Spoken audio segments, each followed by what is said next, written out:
நல்ல உள்ளங்களுக்கும் வணக்கம். நான் உங்கள் மணீஷ் மணிகண்டன். இன்னைக்கு உங்கள் ராசிக்கு மிக முக்கியமாக அசுர குருவான சுக்கிரன் நின்ற வீட்டிற்கும் ராகுனுடைய நிலைக்கும் சில விஷயங்கள் நமக்கு தெரியாமல் நடக்கக்கூடியது உங்கள் ராசி அமைப்புக்கு மிக முக்கியமாக.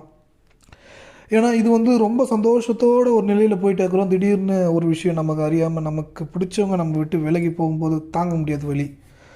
ஸோ இது ஒரு ஃப்ரெண்ட்ஷிப்பாக இருக்கலாம், ஒரு காதலனாக இருக்கலாம், ஒரு காதலியாக இருக்கலாம், கணவனாக இருக்கலாம், மனைவியாக இருக்கலாம். ஸோ இது எந்த ரிலேஷன்ஷிப்னாக இருக்கலாம். ஸோ அந்த பிரிவுன்றது தாங்க முடியாது. இதயம் வலியை கொடுத்துக்கிட்டே இருக்கும்.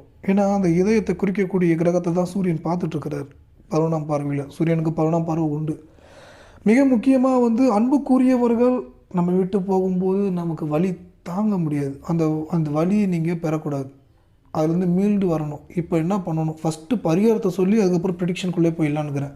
என்னென்னு கேட்டிங்கன்னா, யார் உங்களை விட்டு விலகி போனாலும் அவங்க என் கூட நான் சந்தோஷமாக தான் இருக்கிறேன். அது நண்பனாக இருக்கலாம், எந்த ரிலேஷனாக இருக்கலாம். அது அந்த அந்த அந்த நட்புனா எப்படி எழுதணும்?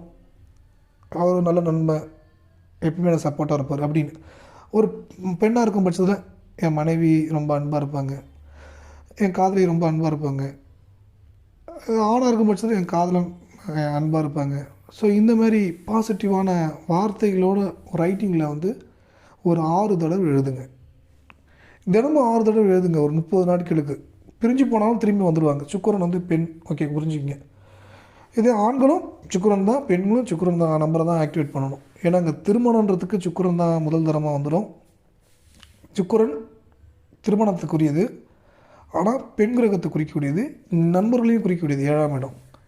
ஓகேங்களா? அதை நீங்கள் புரிஞ்சுக்கணும். அடுத்தது ரொம்ப முக்கியமான விஷயம் என்னென்னா, எப்பவுமே காலபுருஷ தத்துவத்துக்கு சுக்கிரனும் புதனும் பரிவர்த்தனை பெற்றிருக்குன்னு வச்சுக்கலாம். டபுள் கேம் நிறையா ஆடுவாங்க.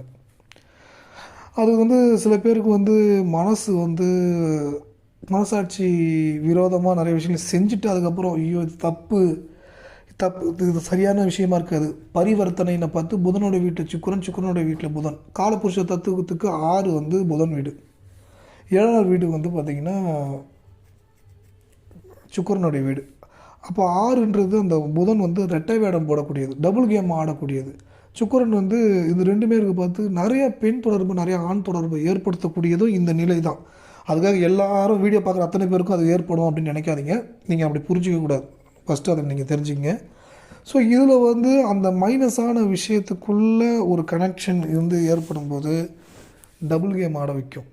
எப்படியாவது இந்த நபரை ஏமாற்றி ஒரு 50 லட்ச ரூபா எடுத்துடணும், 1 கோடி ரூபா எடுத்துடணும்.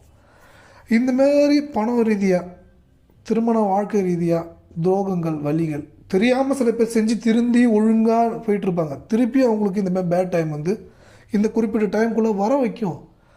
தேவையில்லாத விஷயத்தை சீண்ட வைக்கும். இப்போ இது அப்படியே ஒரு பக்கம். இப்போ இந்த இடத்துல இன்னொரு பக்கம் ஒரு பெரிய கோடீஸ்வர நிலை, உயர்ந்த வாழ்க்கை, உயர்ந்த ஒரு நிலைக்கு நீங்கள் போகிறதுக்கான வழிகள் அப்படியே கிரியேட் ஆகிட்டே இருக்கும். அந்த வழியில் நீங்கள் மட்டும் போயிட்டே இருக்கலாம். ஆனால் தேவையில்லாமல் கடனை வாங்கி ஒரு ரிஸ்க் எடுத்து அதில் இழப்பை சந்தித்து அதை நோக்கியே ஓடிட்டே இருந்தால் அதுவே 10 வருஷம் ஓடி போயிடும். இதை நீங்கள் புரிஞ்சுக்கணும். லைஃப் நல்லா போயிட்டுருக்கு. இந்த டைமில் ரிஸ்க் எடுத்து ஒரு பெரிய வளர்ச்சி அடையணுன்ற நோக்கத்துக்கு எதிர்மறை வலையில் மாட்டிக்காதீங்க. ஏன்னா உங்களை அறியாமல் எதிர்மறை வலைக்குள் உங்களை இழுக்கும். அதை நீங்கள் ஞாபகம் வச்சிங்க. அந்த எதிர்மறை வலைக்குள்ளே நீங்கள் போயிட்டீங்கன்னா தப்பான முடிவு, தப்பான செயலை செய்ய வச்சிடும். அந்த தப்பான செயலால் தான் வலிகளையும் வேதனையும் ரொம்ப எக்ஸ்ட்ரீம் லெவலுக்கு கொண்டு போயிட்டே இருக்கும்.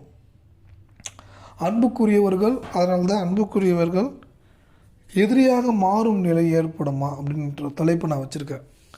ஸோ இது எதிர்ப்பு மட்டும் இல்லை, பொருளாதார ரீதியாக வீழ்ச்சி. அதுக்கப்புறம் அதுலேருந்து மீளறதுக்கு வருட கணக்கில் நேரம் எடுத்துக்குது. அந்த டைம் எல்லாம் எப்படி?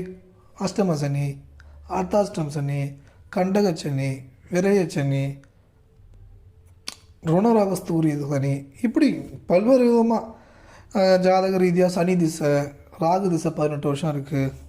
ஸோ அப்போ இந்த எதிர்மறை நெகட்டிவான ஒரு எமோஷனுக்குள்ளே லாக் ஆகும்போது அதை விட கஷ்டமான விஷயம், அதை விட வலி வேதனையை கொடுக்கக்கூடிய விஷயம் வேறு எதுவுமே இருக்க முடியாது. நீங்கள் அவசரப்பட்டு செய்கிற ஒரு சில செயல்கள் உங்களுடைய எதிர்காலத்தையும் தடுக்கும், பாதிப்பை கொடுக்கும். அதுக்கு தான் 6 தடவை எழுத சொல்கிறேன். இந்த 6 தடவை எழுதும்போது நிறைய விஷயத்தை தவிர்க்கணும். குடிப்பழக்கத்தை கொஞ்சம் ஸ்டாப் பண்ணுங்கள். ஒரு 30 நாளைக்கு தப்பே இல்லை. பெண் சாகாசம் ஆண் சாகாசத்தை அதிகம் வச்சுக்காதீங்க. ஜாலியாக பேசுகிறது கூட, ஜாலியாக பேசுகிறது தான் தப்பு, பண்ணுறது மட்டும்தான் தப்புன்னு நான் சொல்ல, ஒரு சந்தோஷமாக பேசுகிறது கூட வச்சுக்காதீங்க, வேணாம். ஏன்னா எப்பயுமே இந்த இடத்துல வந்து இந்த டபுள் கேம் அப்படின்ற விஷயம் வந்து சிரித்து விளையாட்டாக பேசும்போது கூட அது வினையாக மாற்றக்கூடியது. சில பேருக்கு வந்து தேவையில்லாத விஷயம்லாம் பேச வைக்கும். டப்பு டப்பு டப்பு டப்புன்னு உண்மையாக பேசிடுவாங்க, டப்பு டப்பு டப்புன்னு பொய்யாக பேசிடுவாங்க. இது வந்து ரெட்டை வேடம் போட வச்சு வலி வேதனை அதிகமாக கொடுத்துரும். அந்த ரெட்டை வேடம் அப்படின்றது வந்து எந்த சூழ்நிலையும் போடாதீங்க. எப்பயுமே உங்கள் மனைவியை என் தெய்வம்னு நினைங்க. என் மனைவி தான் என் தெய்வம், என் காதலி தான் என் தெய்வம், என் கணவர் தான் என் தெய்வம், என் காதலன் தான் என் தெய்வம். அந்த தெய்வன்ற வார்த்தைக்குள்ளே நீங்கள் கொண்டு போகும்போது அந்த நிலை அப்படியே உங்களுக்கு பாசிட்டிவாக மாறும்.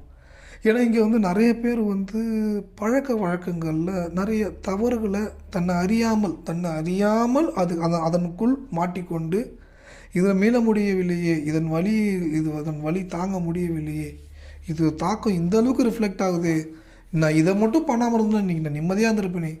ஸோ இந்த மாதிரி நிறைய விஷயங்களை வந்து நிறைய யோசனைகளை கொடுக்கும். முடிஞ்ச வரைக்கும் ஃபோனை ஆஃப் பண்ணி வைக்கிறதுக்கு கூட தப்பு இல்லை, ஃபோனை நான் ஏர்ப்ளைன் மோடு போட்டு வைக்கிறதுக்கு கூட தப்பு இல்லை. சில நேரங்களில் ஆல்டர்னேட்டிவான சில விஷயங்களில் நீங்கள் எடுக்கணும் முடிவு. ஏன்னா ஒரு ஃபோனை எடுத்தால் ஒரு இடத்துக்கு போக வச்சிடும், அந்த இடத்துக்கு போனால் அங்கே ஒரு பிரச்சனை ஏற்படுது, அந்த பிரச்சனையால் நம்மளுடைய எதிர்காலமே பாதிக்குது, வேலை சம்மந்தமாக பிரச்சனை ஏற்படுது, தொழிலில் பிஸ்னஸ் சம்மந்தமான பிரச்சனை ஏற்படுது. ஸோ இந்த மாதிரி எதிர்மறை வலைக்குள் நான் போய் மாட்டிக்கிறேன். என்னை சுற்றி இருக்கிறவங்க எதிர்மறை வலையில் இருக்கக்கூடிய ஆட்களாக இருக்கிறாங்க. இப்படி ஒரு எதிர்மறை ஸ்ட்ரக்சர்ஸ், அந்த நெகட்டிவ் ஸ்ட்ரக்சர்ஸ்குள்ளே போய் லாக் ஆகும்போது ஒன்றுமே பண்ண முடியாது. இந்த இடத்துல குலதெய்வம் இருந்ததுன்னா 5ஆம் இடம் தெளிவாக வேலை செய்யும், மனசு தெளிவாக வேலை செய்யும். 5ஆம் இடத்துடைய நிலை சரியான நிலையில் இருக்கும் பட்சத்தில் மிக மிக மிக மிக நேர்மறை எண்ணமும் நேர்மறை சக்தியும் நேர்மறை நிலைக்குள் அழகாக கொண்டு போய் உங்களை ஒரு நல்ல ஒரு வழி, நல்ல ஒரு மாற்றம், நல்ல ஒரு சிந்தனைக்குள்ளே கொண்டு போகும்.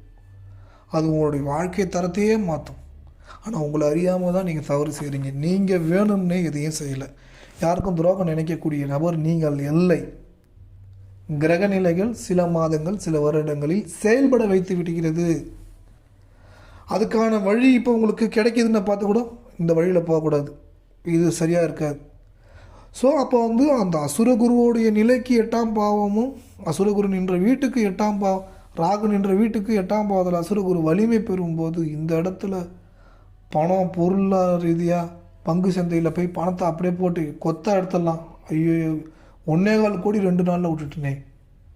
ஏன்னா இது கரெக்டாக இருக்குது, நான் சொல்கிறேன், நான் வேணாங்க பண்ணாதீங்க நண்பர்கிட்ட. இல்லைங்க 1.25 கோடி போட்டு நான் 5 கோடி எடுத்துருவேன், அவசரப்பட்டு மாட்டி. இது வந்து இதுலேருந்து மீள்றதுக்கு எதிர்மறையான முடிவுகளை எடுத்து சிக்கிட்டு இருக்கிறேன், அவசரப்பட்டுட்டேன் நான் அப்படின்னு சொல்லி வருத்தப்படுறாரு. எதுவுமே இந்த உலகத்தில் நிரந்தரம் இல்லை அப்படின்னு பார்த்து எவ்வளோக்கு சந்தோஷமாக இருக்க முடியுமோ இருக்கணும். ஆனால் அந்த சந்தோஷம் எப்படி இருக்கணும்னா, எனக்கு இறைவன் வந்து எவ்வளவோ கொடுத்துருக்காரு, நல்ல கைகால் கொடுத்துருக்காரு, நல்லா இருக்கிறேன். ஏன்னா எல்லாருக்கும் கர்ம வினை இருக்குது, எல்லாருக்குமே கர்ம வினை ஆக்டிவேட் ஆகிட்டுருக்கு. அதை ஆக்டிவேட் பண்ணுறதுக்கான வழி உங்களுக்கு கிடைக்கும், பாசிட்டிவாக நெகட்டிவாக. ஆனால் எதை நீங்கள் சூஸ் பண்ணுறீங்கன்றது உங்களை பொறுத்து தான். உங்களை அறியாமல் நெகட்டிவான விஷயத்தை நீங்கள் சூஸ் பண்ணிட்டீங்கன்னா போராட்டம் போராட்டம் போராட்டம், வலி வலி வலி வேதனை. பாசிட்டிவ் ஆக்டிவேட் பண்ணிட்டீங்கன்னா உங்களுடைய தாக்கத்தை ஃபில்ட்ரு பண்ணி சின்னோண்டு எறும்பு கடி அளவு தான் வலியை கொடுக்கும். எறும்பு கடிக்கிற அளவு ஒரு கில்லு வலிக்குது அப்படின்னு ஊசி இன்ஜெக்ஷன் போடுற மாதிரி வலி. அதுக்கப்புறம் அப்படியே மைண்ட் ஃப்ரீயாகிடும். ஸோ இந்த மாதிரி வழி இந்த வீடியோவில் நான் சொன்ன விஷயத்தை புரிஞ்சுக்கிட்டு ஃபாலோ பண்ணிக்கிட்டாலே உங்களுக்கு கிடச்சிருச்சுன்னு அர்த்தம். அடுத்தது, இந்த சூட்சமம் ரொம்ப சூப்பராக யூஸ்ஃபுல்லாக இருக்குதுன்னு நினச்சிங்கன்னா நன்கொடை அளிக்கலாம். அடுத்தது, நீங்கள் ஜோதிடம் பார்க்கணுன்னு ஆசைப்பட்டீங்கன்னா வாட்ஸ்அப்பில் அனுப்பலாம். ஜாதகத்துக்கான கட்டணம் என்னால் இவ்வளோ தாங்க கொடுக்க முடியும், பார்க்க முடியுமான்னு கேளுங்க, முடியும் பட்சத்தில் நான் பார்த்து சொல்கிறேன். அடுத்தது, நீங்கள் உங்கள் பிஸ்னஸை ப்ரொமோட் பண்ணணுன்னாலும் வாட்ஸ்அப்பில் தொடர்பு கொள்ளுங்கள். யூடியூப் சேனலில் ப்ரொமோட் பண்ணி அது மூலயமா நிறையா லீட் உங்களுக்கு கிடைக்கும். அதேமாரி ஏதாவது விருப்பம் இருந்தாலும் தொடர்பு கொள்ளுங்கள். அடுத்தது திருமண தகவல் மையம் பதிவு செய்யணுன்னாலும் வாட்ஸ்அப்பில் தொடர்பு கொள்ளுங்கள். உங்களுக்கு ஏற்ற வரன் ப்ரொஃபைல் உங்களுக்கு வரும். இந்த காணொளி உபயோகமாக இருக்குது. இது புது சேனல். சப்போர்ட் பண்ணணும்னு வச்சா சப்ஸ்கிரைப் பண்ணுங்கள், கமெண்டில் கருத்து தெரிவிங்க, லைக் பண்ணுங்கள், உங்கள் நண்பர்களுக்கு பகிர்ந்து கொள்ளுங்கள். நல்லதே நினைப்போம், நல்லதே நடக்கும்.